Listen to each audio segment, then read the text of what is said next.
Hi, Dr. Kevin 𝐲𝐬 from BPH Canada. Just to add further to some of the educational aspect of understanding BPH care, most patients, engage in their first consultation with their primary care, their family doctor, to which first-line therapy, alpha blocker, will relax the prostate, or we may give something to shrink the prostate.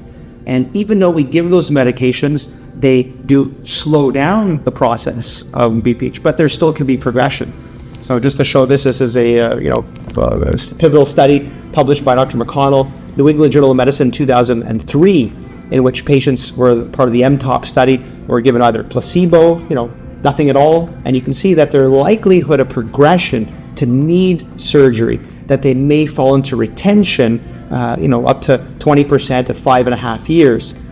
If we give something to relax the prostate, back in the day it was called doxazosin. It sort of lowers blood pressure, helps also with to relax the prostate.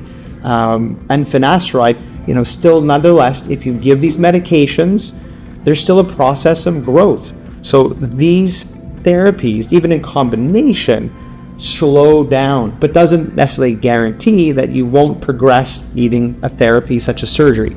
So you can see this here, those that insert some of the things we were talking about before, young 18-year-old person with a very dominant peripheral zone, very little tissue in that transition zone. And over the next 3 decades, here we are for a similar patient at 49, you can see now a much larger transition zone.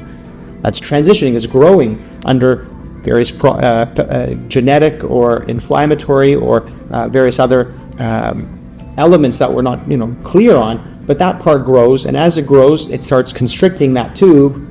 And as we know, the resistance in any tube is related to the length and the radius. So if those either get longer, the angle changes, or the radius gets smaller, well, there's a lot more resistance. What happens next? The bladder, kind of like Arnold Schwarzenegger, gets thicker, it generates more pressure, it compensates. Finally, it is unable to, and that's where we see some of these decompensated bladders, retention, infections, bladder stones.